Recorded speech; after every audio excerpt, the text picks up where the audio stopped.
Okay, so dental implants and Peri implant care is on the menu for today. So this is chapter 31 in Darby and Walsh. And I am assuming that you all have had some introduction to implants, probably in maybe in fundamentals, maybe in perio. Um, and if I want you to let me know after this lesson if there is something um, that you still feel like isn't being addressed, or something about implants that you still feel like is murky or just not um, clear from the different places that you had lectures. I know you don't always know what you don't know, so it's not like you can say something's missing. But if you have information that you think is missing, please tell me. But also tell me if something's still not clear about implants. Because I think this is becoming more and more of a really important area that hygienists need to be prepared to care for patients with implants right out the gate. And you don't see a ton of them, but you're definitely going to see far more as the years go on. And you probably will see at least a couple here in clinic if you haven't already. So let's go to the objectives. There's the objectives. Okay, so what are we talking about when we refer to implants? I'm sure you've had some coverage, at least like I said, in the other courses. But so this is reviewing, but also probably new information too.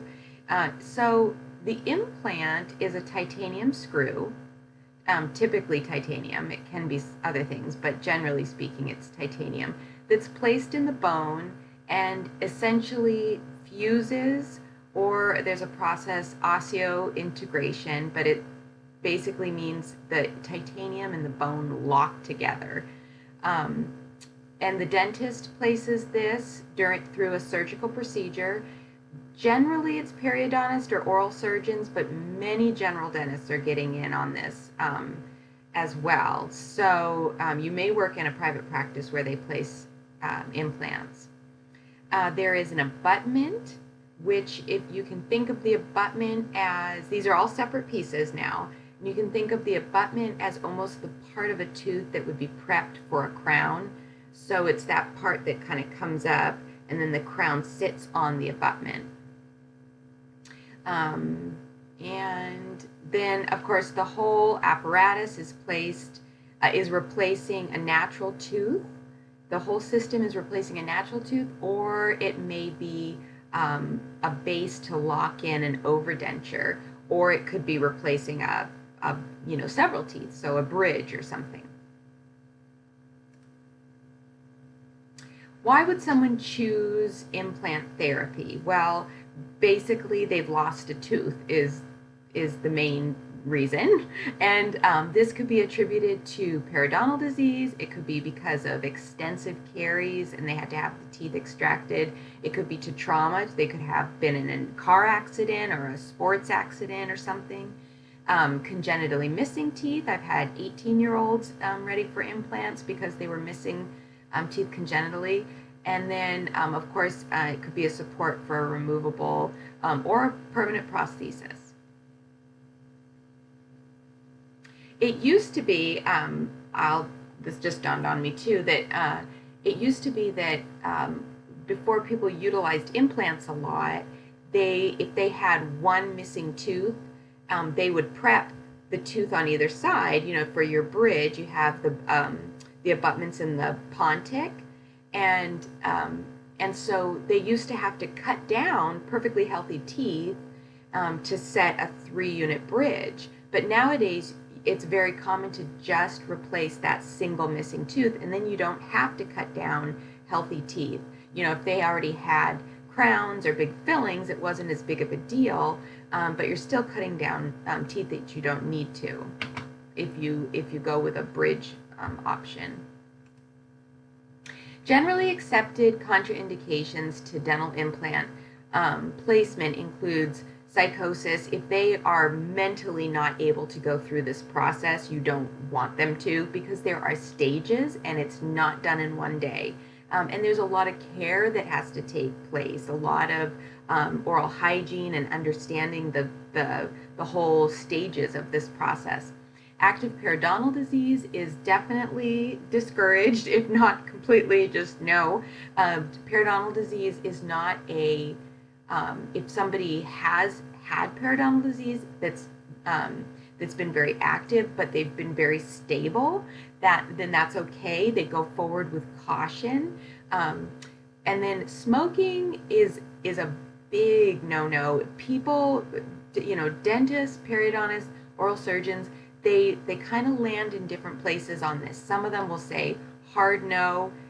You don't have the blood supply. You have higher inflammation. There's all these things that go along with smoking that will deter this from being a success, and they won't do it. Others will say, I'll do it, but these are your huge risk factors. And then there's somewhere in between. Sometimes people will say, you need to quit smoking for X amount of time before I place it, and then if you start up again, that's on you. So it kind of is across the board with how a dentist will actually move forward with a patient who smokes.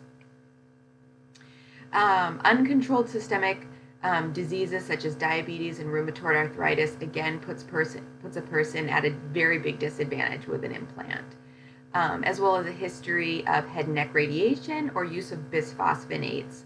Those are also contraindicated as well.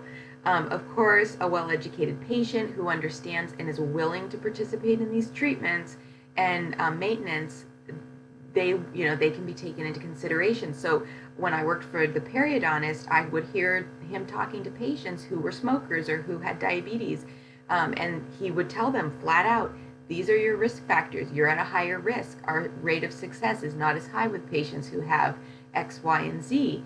And if the patients are of sound mind and, body, I guess, and they agreed to it, then that was on them. And again, that depends on the practitioner. Some are just like, I want all my implants to be successful. I'm not going to put it in on somebody who has uncontrolled systemic disease, which is, understandable and completely reasonable. Of course, the patient has to understand this whole process. You have to explain the expectations to them and the treatment plan, and then their compliance. They have to be willing to comply. It's expensive and it's work, so they need to understand what they're getting into. Osseointegration is that locking in of the titanium and the bone, functionally stable interface between bone and implant, without the presence of any connective tissue. There's no periodontal ligaments surrounding it. It's just bone and implant. Oh, there we go. All right, different types of implants. So we have the single tooth replacement. We have like a 3-unit bridge or multiple teeth. And then we have implants that support an overdenture. So different attachments for the implant overdenture. There can be bars, there can be several single implants.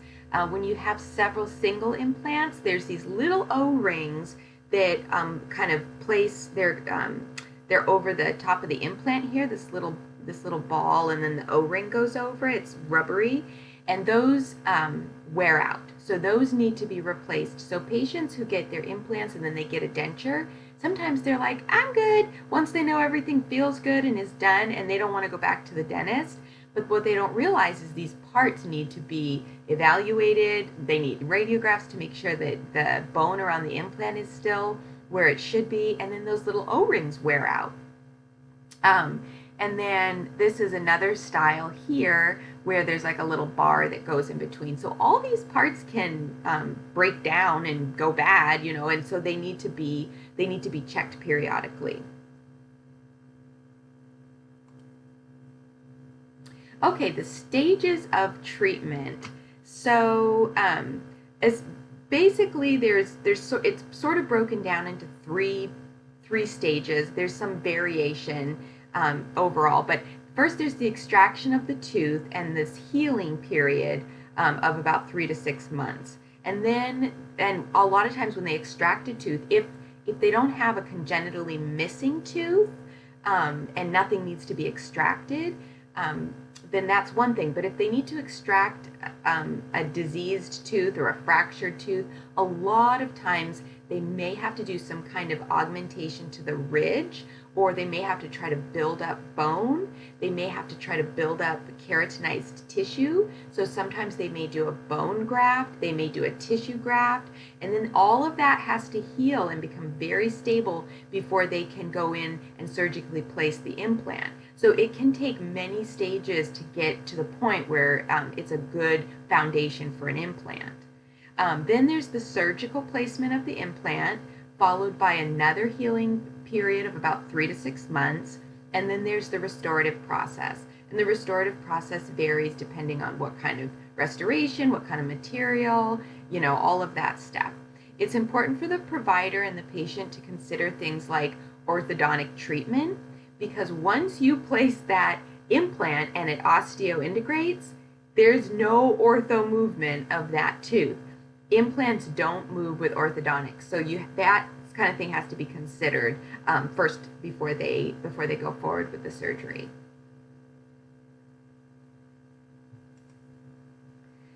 Patient will undergo a very thorough workup of assessments and looking at the surgeon or the dentist will look at everything a lot. It's similar to how like an orthodontist does a big workup for an ortho candidate. They take lots of pictures and they work up the models and all this kind of stuff. And it's a similar process for getting an implant. They want to look at the width of the bone, the depth, where the nerves are, where the roots of the other teeth are, so that they don't come in together and have your implant touch the root of the neighbor tooth.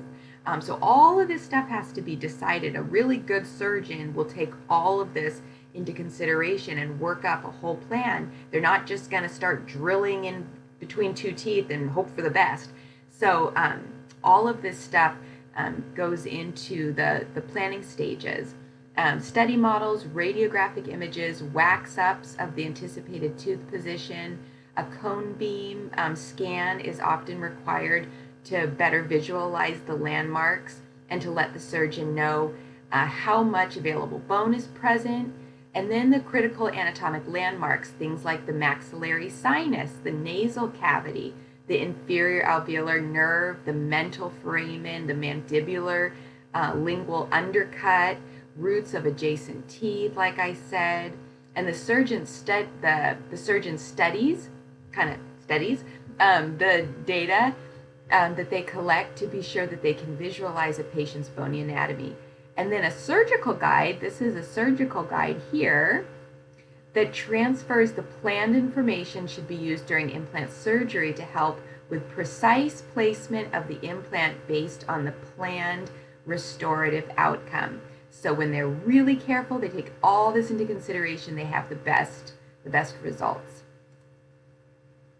So first stage here, you can see they drill a hole. After they've taken all that into consideration, they drill a hole, they place the implant. It used to be that, let me go to this next slide here. You can see here they drill, they're prepping the site, they drill the hole, then you have this site ready for the implant, and then they place the implant in the bone there.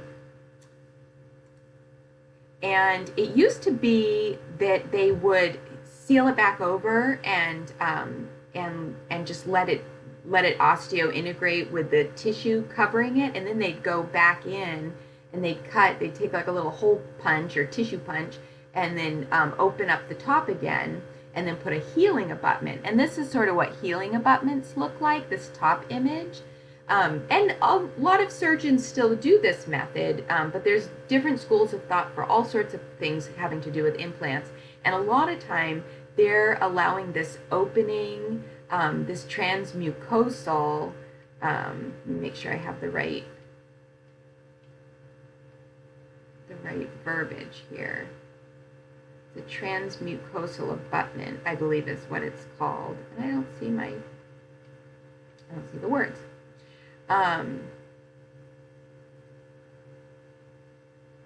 Yeah, I don't see the words anywhere. But anyways, so what they're trying to do though is they want to get a good amount of keratinized tissue that's like a nice tight collar around the base of the restoration. And so they have found that using this transmucosal abutment oftentimes gives that better result. So the gum tissue is then opened in an area of the implants to expose the implant. There's an extension post, which is the abutment. So this is one method. They're attached to the implants. The gums are then put back in place around the abutment and sutured. So that's another method. Sometimes they'll like close it all up around it, suture it up, let it heal that way. But so you can see that there's different methodologies that different periodontists and oral surgeons will like to follow. Thankfully, that's not really the part that we're involved in, but you may see a patient not long after that has been done. So it's good to know what you might look at. Let's see. Sometimes a surgical packing or an old denture with a soft lining will be placed over the abutment to help the gum tissue heal and to lessen the discomfort for the patient. And again, it's not always the exact sequence, but it gives you kind of a general idea of the different things that could happen. Site open and a healing abutment placed. Let me just see. Oh, here's my transmucosal. So now sites are often left open with a transmucosal abutment. And then oral hygiene, if it is all open like this, oral hygiene is just vital. So usually it's a very soft toothbrush. They give you a specific one. They don't just say, get a soft toothbrush. They say, use this toothbrush, and very gentle, regular cleaning, sometimes rinsing with chlorhexidine to kill that biofilm. But it's very important to keep that site clean. Let's see. So I am going to stop there, and then we'll start at the next video with restorations and prosthesis.